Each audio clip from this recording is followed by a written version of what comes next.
Hey guys, Jonathan here, and inside this totally non-sketchy box is what should be one of the best looks we've had yet at the upcoming iPhone 7. And if you guys can get this video to 50,000 likes, which I know you can, when the iPhone 7 is out, I will give one away. So go ahead and smash that like button and definitely subscribe if you haven't yet so you don't miss out. Now once we're past the battered and beaten cardboard, inside that is some bubble wrap, which naturally we gotta pop a couple. Nice. Beyond that, there is yet again one more layer of bubble wrap, this time colored. And this layer is giving me a slightly harder time because we gotta cut through some tape. But once we get through that and say goodbye to the bubble wrap, here is a case, which is not what we're interested in. So I'm gonna go ahead and toss that aside, and this reveals what looks to be surprisingly a really good looking iPhone 7 clone. Taking a closer look, one of the things I was personally most curious about is whether or not the headphone jack was there, and clearly it is not.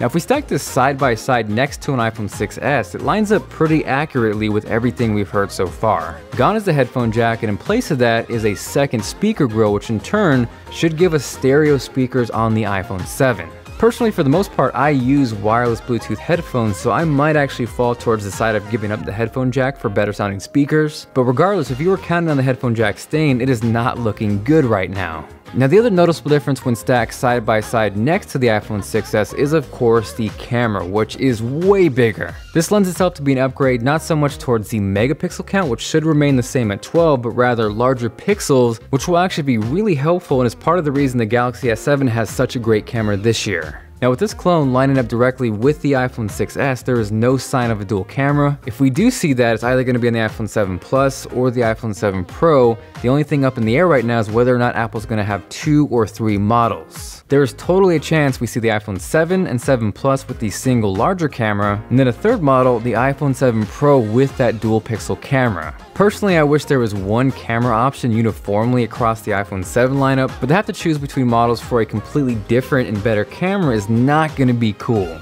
Now one of the things I was initially negative on and have kind of come full circle is the removal of the antenna bands. Up until this point, we've really only seen renders or low quality pictures which were potentially photoshopped, but now that I have this close up and in my hands, I kind of really like how it looks. And looking at this side by side with the iPhone 6s, I think I definitely prefer the looks of the iPhone 7 clone.